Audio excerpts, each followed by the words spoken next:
मिल गए हैं नंदी के बाबा।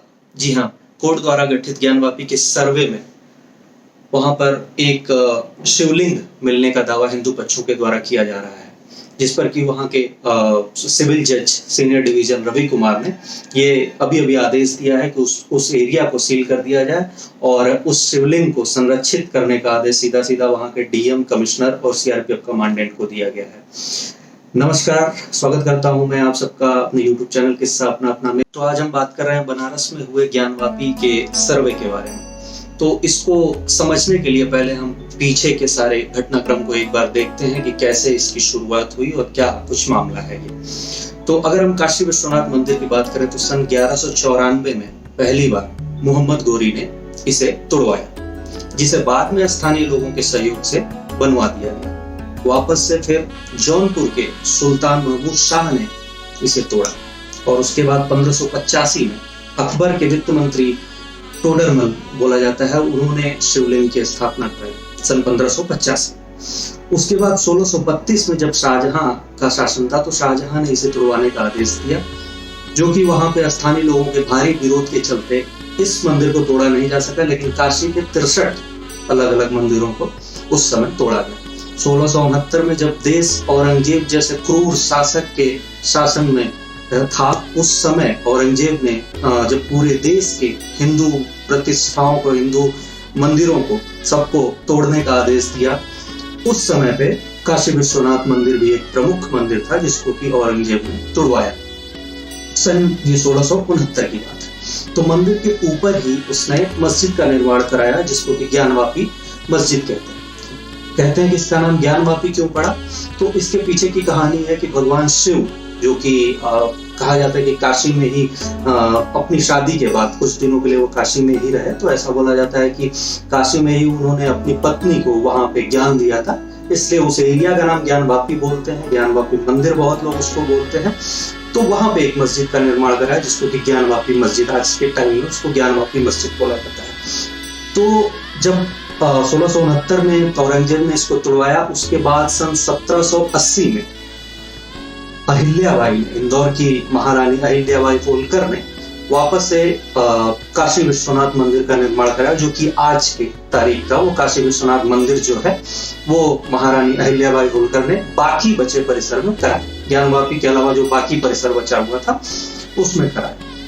उसके बाद से इसमें तमाम याचिकाएं पड़ते रही कि ये हिंदुओं का एरिया था जिसपे कि अतिक्रमण करके और औरंगजेब ने तोड़वा के इस पे मस्जिद बनवाया। सन 1991 में पहली याचिका काशी विश्वनाथ के जो पुरोहित थे उनके परिवारों के द्वारा डाला गया, जिसको कि कोर्ट ने उस time places of worship act के तहत उस याचिका को खारिज कर दिया और वो मैटर वहीं पे रुक गया। फिर लगभग 20-25 सालों के बाद ये वापस से ये मामला 2019 फिर से हाई कोर्ट में एक याचिका लगी और वहां पर अभी ये लंबित चल रहा था मामला। फिर 2021 में लगभग 8 अप्रैल 2021 5 महिलाओं ने वहां पर माता श्रृंगार देवी के नियमित पूजन अर्चन के लिए एक याचिका दाखिल की बनारस के कोर्ट में। तो जो माता श्रृंगार गौरी का ये जो मंदिर है ये ज्ञानवापी परिसर में ही है और ज्ञानवापी की दीवारों से ही इनकी मूर्तियां लगी हुई हैं और ऐसा बोला जाता है कि ये सिर्फ एक दिन के लिए, पूरे साल में एक दिन के लिए, वासंतिक नवरात्र के दिन सिर्फ एक दिन दर्शन के लिए ये मंदिर खुलता है और एक दिन सब लोग सिर्फ दर्शन कर सकते हैं। इसमें तमाम याचिकाएं पड़ी, जिसमें कि एक 2021 की याचिका प्रमुख है जो 5 अप्रैल को 5 महिलाओं ने इसको लेकर के एक याचिका डाली कि हम माता श्रृंगार गौरी का नियमित पूजन और अर्चन कर सकें। इसी क्रम में आगे बढ़ते हुए 6 मई 2022 को अदालत ने एक फैसला सुनाते हुए एक कोर्ट कमिश्नर की नियुक्ति किया और उसके नेतृत्व में ज्ञानवापी मस्जिद के सर्वे का आदेश दिया। तो जब पहली बार सर्वे शुरू हुआ तो वहां पर कुछ मुस्लिम पक्षों द्वारा इसका भारी विरोध किया गया, जिसके चलते सर्वे रोक दिया गया और वापस से मुस्लिम पक्ष कोर्ट में पहुंचा और उन्होंने ये याचिका डाली कि इस कमिश्नर को हटा दिया जाए, जिस पर कि कोर्ट ने सुनवाई करते हुए ये फैसला सुनाया कि नहीं, कमिश्नर वो हटेंगे नहीं, वो कमिश्नर रहेंगे। उनके अलावा एक और कमिश्नर की नियुक्ति कर दी गई और उसके बाद उस टीम का गठन हुआ और उन्होंने वापस से सर्वे किया। कोर्ट ने यह आदेश दिया कि ये सर्वे हर हाल में पूरा होना चाहिए और इसके लिए एक लिमिटेड टाइम उन्होंने 2 या 3 दिन का सर्वे का टाइम दिया और उसको बोला कि चाहे किसी भी हाल में, वहाँ के डीएम को आदेश दिया कि चाहे हमें जो भी करना पड़े ये सर्वे हर हाल में कंप्लीट होना चाहिए। ताला अगर खुलता है तो ठीक है, नहीं खुलता है तो उसको तोड़ा भी जा सकता है, लेकिन ये सर्वे कंप्लीट होना चाहिए। और जो भी लोग इसमें बाधा डालते हैं उन्होंने सीधे सीधे सरकार को भी, उत्तर प्रदेश सरकार को भी आदेश दिया कि इसमें जो कोई भी बाधा पहुंचाने का प्रयास करता है उसके खिलाफ सख्त से सख्त कार्रवाई की जाए।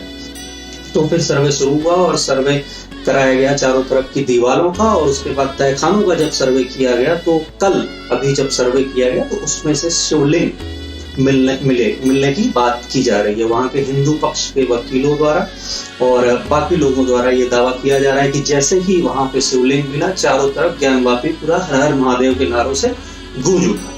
तो उसके बाद फिर से वहाँ के हिंदू पक्ष के वकील ने बाहर निकलते ही ये कहा कि हमें वहाँ पर शिवलिंग मिला है और हम इसके संरक्षण के लिए सिविल कोर्ट में याचिका डालने जा रहे हैं, जिस पर की फैसला सुनाते हुए आज बनारस के सिविल कोर्ट के सीनियर डिवीजन के जज रवि कुमार ने फैसला सुनाया है कि उसको संरक्षित किया जाए शिवलिंग को।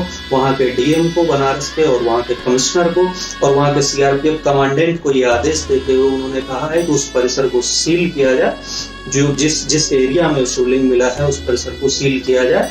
वहां पर जो मुसलमानों के वजू का वो स्थान था तो उसको भी उन्होंने रोक लगा दी है फिलहाल के लिए, और उस परिसर को सील करा करके शिवलिंग को संरक्षित करने का आदेश वहां के डीएम और कमिश्नर को उन्होंने दिया है। और ये वापस से कल 17 मई को फिर से रिपोर्ट, जो सर्वे की रिपोर्ट है वो सर्वे की टीम वापस से सबमिट करेगी सिविल जज के सामने, और उस पर फिर देखते हैं कि कोर्ट का क्या फैसला होता है। तो आने वाले समय में ये देखना होगा कि इस पे क्या फैसला, बनारस के कोर्ट का क्या फैसला आता है, जिसको कि क्या है हर पक्ष मानने को तैयार होता है, या ये मामला काफी लंबा खींचेगा, जैसा कि हमने बाबरी मस्जिद और राम मंदिर के मुद्दे पर देखा, जो कि काफी दशकों तक वो मामला चला और अब जाके वो प्रक्रिया पूरी हो पाई है। तो देखते हैं कि ये जो मामला है ये कितना लंबा खींचता है। फिलहाल ये शुरुआती स्तर पे बनारस के डिस्ट्रिक्ट कोर्ट में ये मामला है और कल इस पर सुनवाई होने वाली 17 मई को। तो हमें इंतजार है